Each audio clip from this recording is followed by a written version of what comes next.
طبیعت بار دیگر جان میگیرد و زیبایی ها را دوباره با خود به ارمغان می آورد.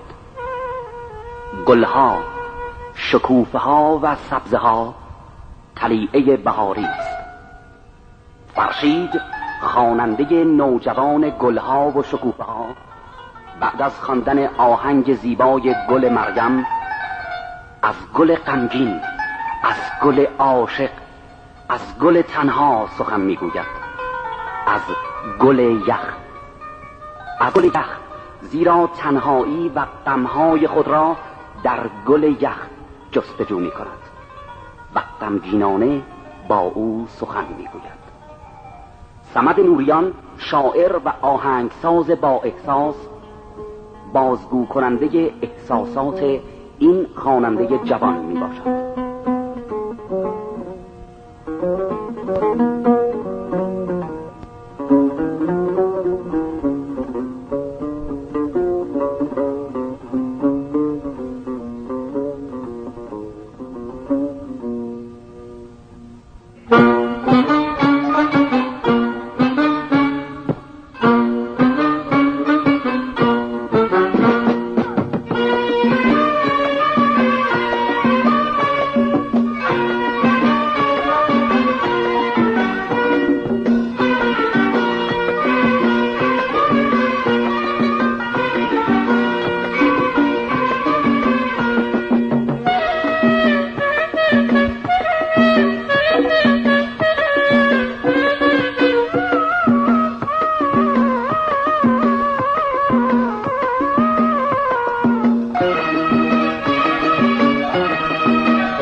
چرا دستا مثل شاخه تو سرده، کدوم یکی از ما دوتا این دنیا بدی کرده؟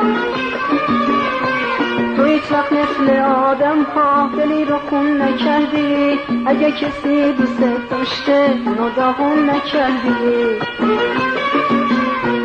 الهی وقت هر دومون بسوزه ای گل یخ، ای گل یخ، گل یخ، گل یخ، گل یخ، گمون کنم که مرگ ما امروزه ای گل یخ، ای گل یخ، گل یخ، گل یخ، گل یخ.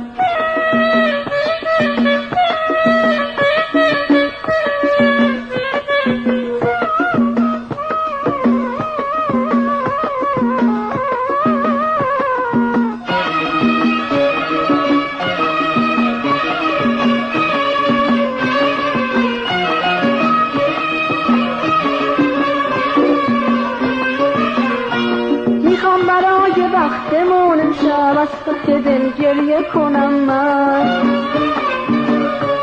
فردا آفتاب میشه من میمیرم تو آب میشی، وای چه کنم من؟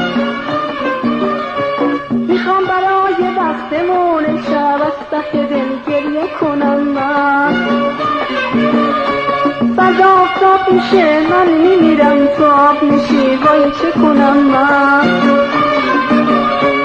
الهی وقت هر دو بسوزه ای گل یخ، ای گل یخ، گل یخ، گل یخ، گل یخ، گمون کنم که مرگ ما امروزه ای گل یخ، ای گل یخ، گل یخ، گل یخ، گل یخ.